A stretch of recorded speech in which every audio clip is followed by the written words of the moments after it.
平時帶隊去實地考察，唔知大家有冇試過遇到一啲學語較常嘅難題呢？例如學生沿住單一條路線，學習動機好低，就算答問題都只係抄寫告示牌上嘅字，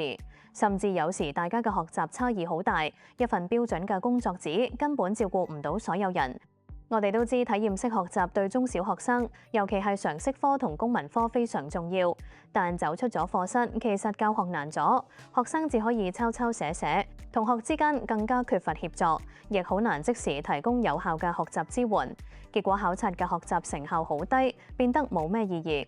究竟點樣先可以令學語教更有效，做到探究式學習，甚至激發學生嘅自主學習呢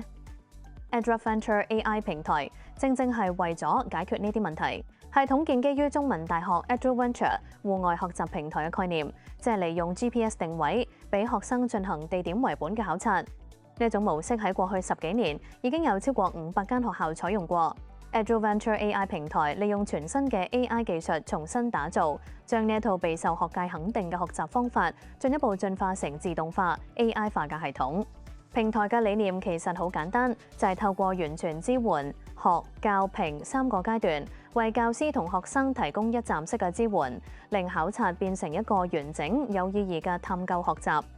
如果下星期嘅實地考察，你唔再需要為設計教材而煩惱，可以喺系統上面選擇由中文大學已經做好嘅教材，又或者複製任何一份教材，再加以修改，以配合校本需要。喺呢個過程入面，一齊睇下 AI 可以點樣幫到手。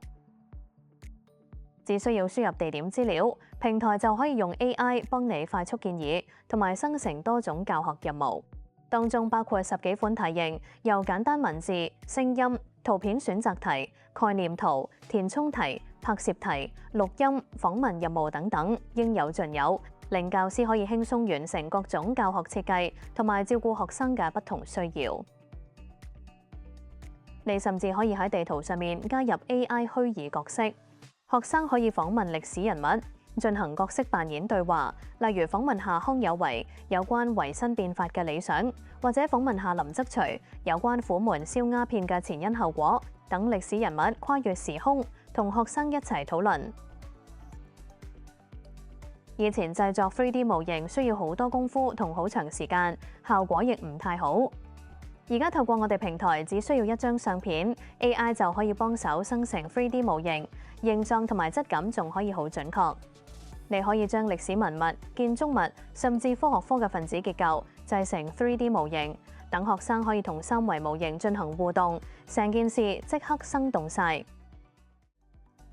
到咗考察當日，學生只需要揸住一部手機或者平板電腦，輕裝上陣，就可以完成晒所有學習活動。過程入面，學生跟住 GPS 去到唔同位置就會解鎖學習任務。學生可以一邊探索一邊合作解難，完成唔同類型互動題目。成個體驗就係一個探究旅程，而唔只係一張電子工作紙。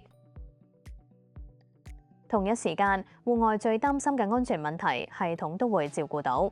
透過 GPS 實時追蹤功能，喺部機度就可以一眼睇晒全班同學嘅位置，同學之間又可以睇到大家嘅學習進度。咁樣教師就可以專注對同學做高階嘅提問，引導佢哋思考，或者針對落後咗嘅學生為佢哋提供協助。返到學校之後，以前最花時間嘅收作業同批改，而家可以交晒俾 AI 處理。喺平台上面，老師唔只可以睇到全班嘅答案，系統嘅 AI 會快速評估學生嘅作答，仲識得將錄音轉做文字，即時整理出一份大數據報告，一眼就睇晒全班邊度強邊度弱。你可能會問 AI 都唔係所有嘢都識，對於某啲特定問題，例如社區入面嘅設施，會唔會唔識改呢？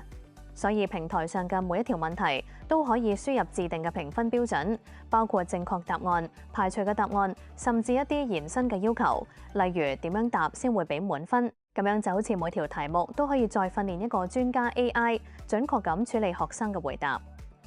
所以 EdUpVenture AI 唔係只係一個考察 App， 而係將教材設計、備課、實地探究同課後評估串連起嚟嘅探究學習一站通，令教學設計更易實踐，學生更投入，學習成果更加有系統咁呈現。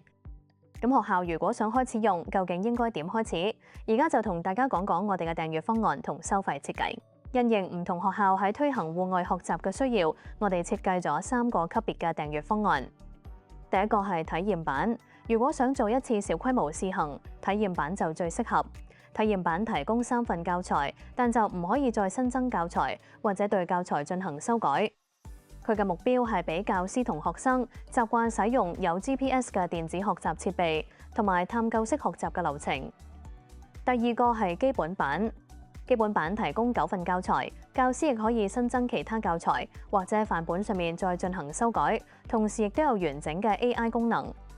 如果學校每個年級有1至2次考察，或者喺常識科、公民科、語文等等嘅科組上一齊使用，基本版就更貼近呢種需要。你可以用佢嚟建立校本教材庫、統一路線景點，可以因應唔同年級、唔同嘅主題而作出相應調整。第3個係優越版，學校可以使用全部15份教材，同時擁有所有基本版嘅功能。中大團隊亦都會幫學校進行教材嘅規劃同實地嘅考察支援，適合各個級別、科組都有戶外學習計劃嘅學校。優越版係最完整嘅方案，除咗功能更齊全，透過我哋團隊嘅技術協助同戶外考察支援，學校就可以發展更加多校本嘅教學資源同成功嘅戶外考察案例。喺平台正式推出之前，我哋好榮幸邀請到42間學校參與先導計劃。收集到嘅數據好清楚，睇到我哋唔止解決咗戶外教學嘅痛點，仲為學校帶嚟咗顯著嘅正面改變。